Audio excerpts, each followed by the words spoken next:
All right, and our final contestant for today, representing Blanchard's Coffee from Richmond, Virginia, is Elise Tanyag.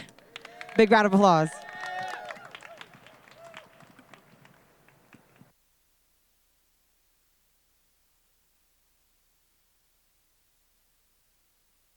Hey.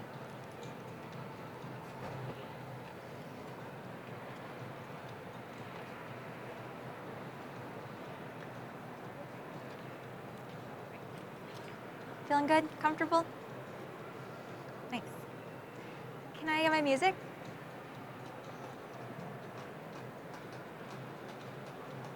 And time.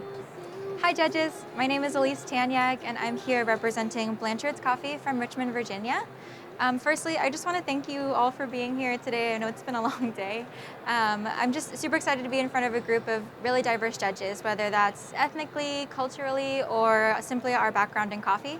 I'm super excited to share the story of this coffee with you as it's made its way from Colombia all the way to Virginia and then now here before you in Boston.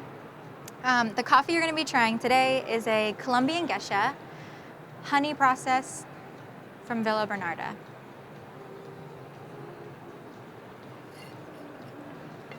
So at Blanchard's, we've had a long-standing relationship with Daniel Velasquez at Campesino Coffee, who's been working really closely with the Villa Bernarda farm based in Jerico, Colombia. And over the past couple months, I've had the pleasure of getting to know Daniel, and he shared with me his familial ties to Jerico and all the ways that Campesino has given back to the community. And then over the course of our relationship, Daniel and I have realized that we share a deep longing to give back to our community through coffee. So for me, I've been a barista for the last 5 years or so.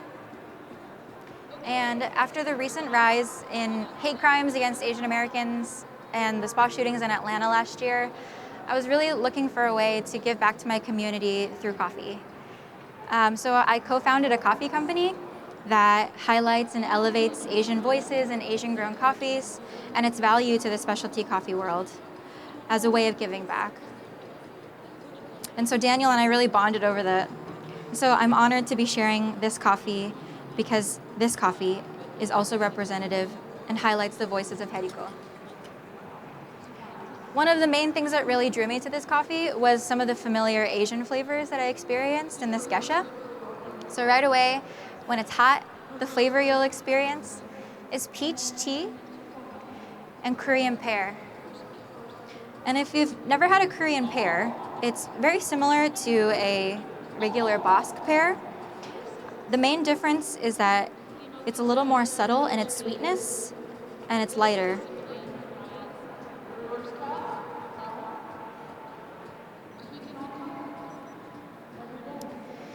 While warm, the flavor will be like lychee and green tea.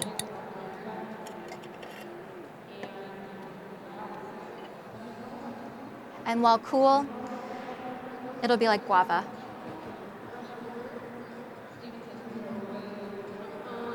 So the story of this coffee begins with Panamanian geisha seeds that took second place in the Cup of Excellence in Costa Rica in 2017.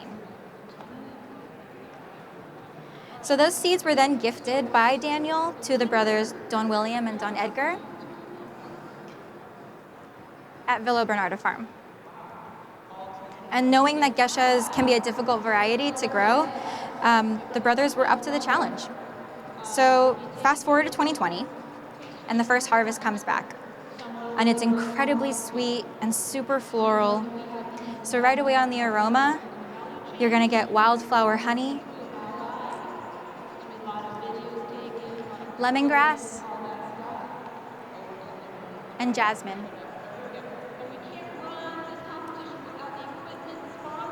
The following year in 2021, the quality dropped actually, and the flavors were lacking and the sweetness was muted, and so puzzled by this, they decided to do a soil analysis, and the results came back showing that the soil was lacking in calcium.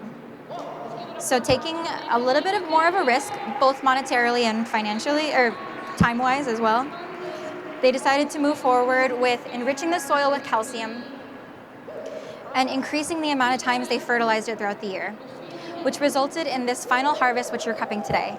So the sweetness came back, the floral notes were more pronounced, and my favorite part is the sweetness and the aftertaste.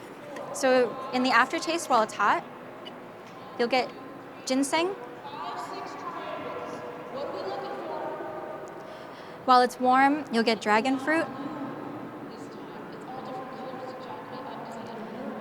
And while it's cool, you'll get clover honey.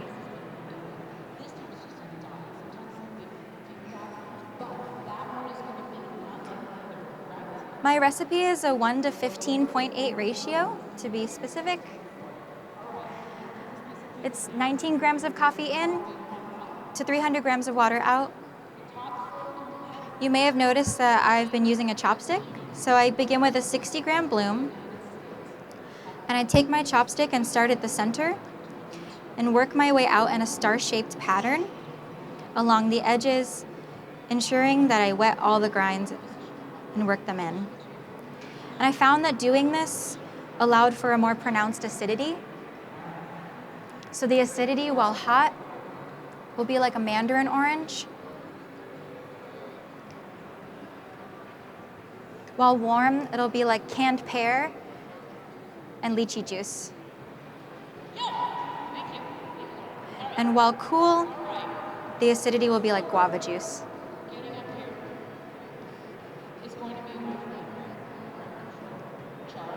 For my brew method of choice, I decided to go with the origami dripper.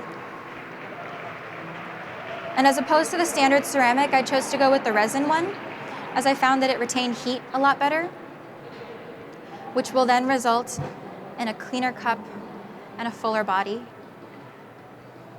So the body, while it's hot, will be like a black tea with honey.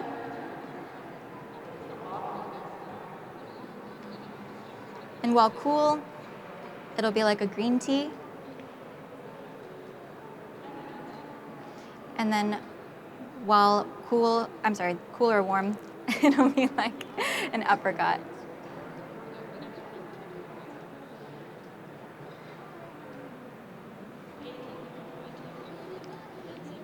So judges, I also want you to, I would ask that you sip directly from the cup, as I think it enhances your experience better.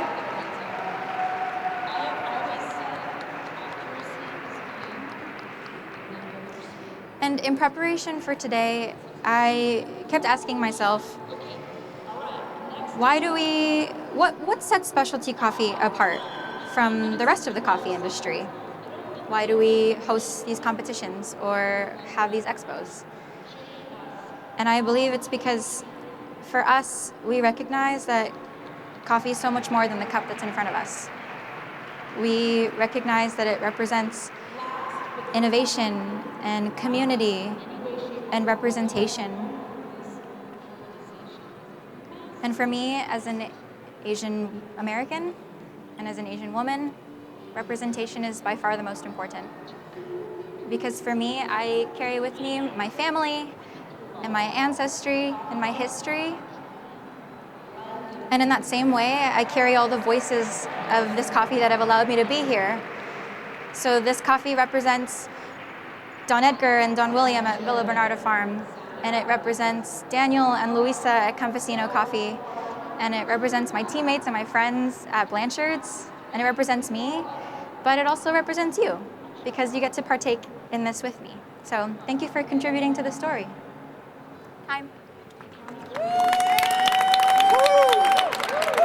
And that was Elise Tanyag from Blanchard's Coffee, everybody. Elise, come on over. Hey. So this is the first time I've got to see your routine in, the last 2-3 days. And man, it really touched me. Yay. It was super nice. And I love all the little details, and I loved especially that you used a lot of, flavor notes that were very unique to the Asian diaspora and the Asian community. Can you tell us a little more about that, and representing, fellow Asians out there? Yeah. I mentioned that coffee company that I started that highlights Asian voices and Asian grown coffees. And I think in that same way, the flavor wheel can be a little bit just Western influence, since there are a lot of flavors in the Asian palette that aren't often represented in that flavor wheel. So I wanted to kind of, it was hard to ignore the Asian flavors that this coffee was presenting to me. So I thought this would be a really great way to kind of showcase and introduce that to people who may not have had that before. So, yeah. Yeah, for sure. And I definitely think that the flavor wheel is fairly Eurocentric. And I love that you tried to bridge that as well, where you were like, okay, if you haven't tasted it before, you know, it closely correlates to this. Yeah. Amazing. Thank really, you. really touched me. And I'm sure everybody here as well. Is there anything you want to say to anyone watching you right now? You know, anybody you want to thank? Yeah, I just want to thank my team for being here. I want to thank my family and my partner at home and all of my friends supporting me. Yeah, I just couldn't have done it without any of these people. So, yeah, thank you. You smashed it. Out the park. Thank you. Elise, Tanyag, everybody. Thank you. Well-deserved rest. Please go ahead and, clear up. And that concludes our finals of the U.S. Brewers Cup Championship 2022. Make sure to stay tuned till later today. We will be announcing results of who will represent the United States of America in Melbourne this year. So stay tuned and catch you later.